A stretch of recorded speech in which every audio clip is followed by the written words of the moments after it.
A subtle shift seems to have taken place around Bill Belichick in the past few years. It's nothing he's done. Rather, it's the perception of him you sense among people in the NFL. As he begins his 45th NFL season, his 24th as a head coach, his record has become so staggering, his place in history so secure that the slings and arrows he's taken for decades have been replaced by, I don't know, reverence. I spoke this week to Falcons GM Thomas Dimitroff about Belichick at 67. Dimitrov went from the Patriots to the Falcons 12 years ago. Even now, he's careful about not being presumptuous in describing his former boss. But he was willing to articulate the importance of Bill Belichick to the rest of the league and to the game itself. I saw him recently at the owners' meetings, and he is on top of it, said Dimitrov. He is the lead dog, no question about it. He has strong opinions, he delivers them succinctly and articulately when he's discussing what's important to him, and it's fun watching him navigate through all of that. There are a lot of coaches and general managers that are several years younger and a lot that have a lot of experience as well, but they take their hat off, so to speak, and listen. He delivers with such assurance and such knowledge that, again, it continues to impress on so many levels. The NFL's annual meeting is when the course is set for the league in the upcoming season. There's a lot of state of the game conversation, and that encompasses both the game of football and the business of football. Belichick, Dimitrov said, is showing no diminished passion. There are a lot of very intelligent people in that room, Dimitrov said of the sessions that include all the coaches and GMs. We are in that room for hours upon hours and there is no one more engaged. I think people might expect him to be less engaged as he acquires more and more rings and more accolades. My feeling is that it's part of giving back to the game that he loves so much. A lot of people would kick their feet up and relax a little, but I really do believe that he's continuing to help us out. He does want to pass it along, Dimitrov said. He values that. He believes in the sanctity of the NFL at so many levels, knows there's progressivity to the league and we're heading in so many new directions, but man, he has such a presence on making sure that things don't get out of hand as the elder statesman. There's such passion, and that's how it's perceived not just by me but by everyone. There are GMs who just let him sit back and listen, not just on the football but the rule element of it, the way the league is. He has such strong opinions and they're backed with validity. There may be no greater source of institutional NFL knowledge in the history of the league than Bill Belichick. His frame of reference, from Paul Brown and before to right now, spans the nearly 100-year history of the league.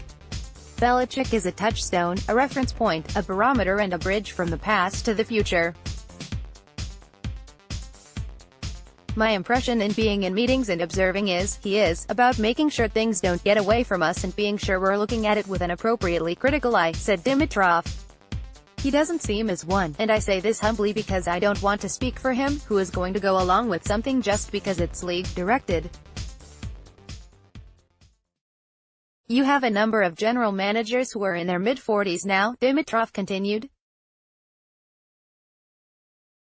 When people have a chance to be around a first-ballot Hall of Fame coach and one of the best ever who is still really active and incredibly smart and intuitive and insightful, that's an opportunity to get better. Whether they'll admit it or not, you know that that's what they're thinking. Any opportunity to glean information from Bill Belichick, they're filing it away. Dimitrov related an instance from the meetings when Belichick joined after it began. We were in the middle of a discussion with a bunch of GMs and Bill came in to sit in on the meeting, he explained. It's an interesting group. We have a lot of very talented and very intelligent people in that room, but you can just feel his energy. Guys who aren't really that moved by a lot of people in the industry either because they've been around it a long time or were quickly indoctrinated into the job. It was interesting to watch. When he did get up to leave and then we packed up after, there was a little conversation about, I wonder what he thought about that. I wonder what he thought about us as a group of general managers. I don't see him slowing down at all. Dimitrov concluded. The strut's still the same strut as it was when I was in New England. Scouts dishonor a moderate torches and pitchforks moment ensued Friday when it was reported that the Raiders had given their scouting staff the weekend off and all of next week through the draft. The concern for newly installed GM Mike Mayock and head coach John Gruden was that these scouts, who are lame ducks, would get to gum flapping with other franchises prior to the draft. While this move made news because of the pre-draft timing and a fair amount of "that's not FAIIIIRRRR" tirades followed, a GM hired in January or February of a given year usually fumigates scouting department after the draft.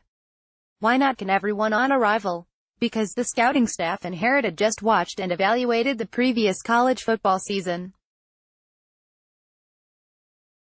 You don't fire them then when they have all that intel your employer paid to collect. Back in 2000, Belichick fired GM Bobby Greer, father of current Dolphins GM Chris Greer, and head scout Dave Iris after the draft. Belichick, on the job less than 4 months, said in a statement, "This is an unpleasant thing for me to do. I recognize that Bobby Greer has made significant contributions to the New England Patriots over many years, in various capacities, as has Dave Iris. I enjoyed a good working relationship with Bobby in preparation for the recent draft, as I did in 1996. This decision is unrelated to any specific event, performance or personal relationship. It is more a reflection of my general feeling to proceed in a new direction with regard to the structure and operation of our personnel department." DIYCORNERBACKING. Stephon Gilmore met with media Thursday after one of the Patriots' OTA practices and was asked about the coaching transition the team is going with defensively. "There's just one defensive coach, Steve Belichick, currently listed on their website.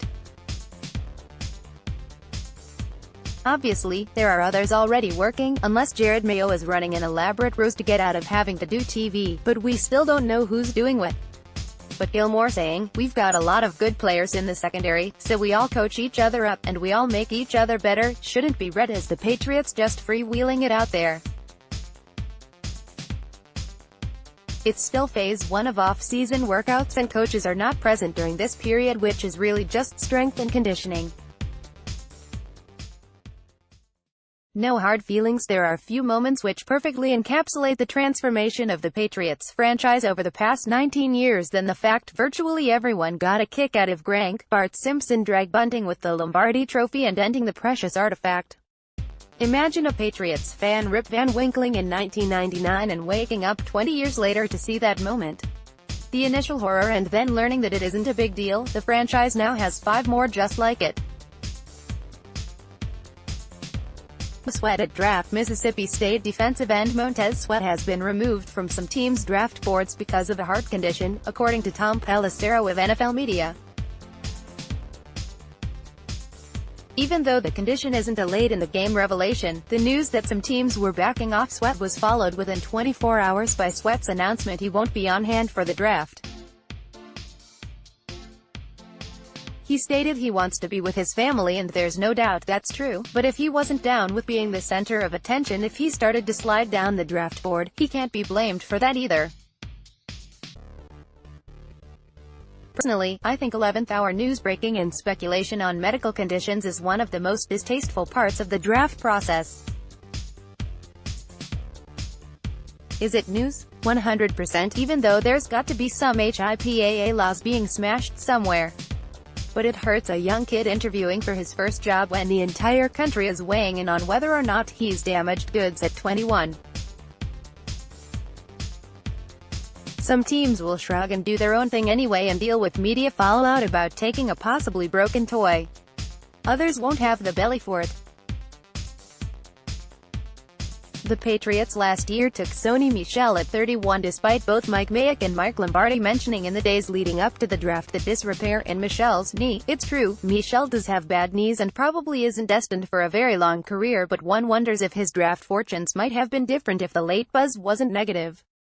In the end, Michel wound up in what may have been the best spot possible for him in terms of maximizing his career given the Patriots' penchant for sharing carries at the position, though they did ride Michel like he never was well at Georgia. Click here to download the new My Teams app by NBC Sports. Receive comprehensive coverage of your teams and stream the Celtics easily on your device. Let's block ads. Why?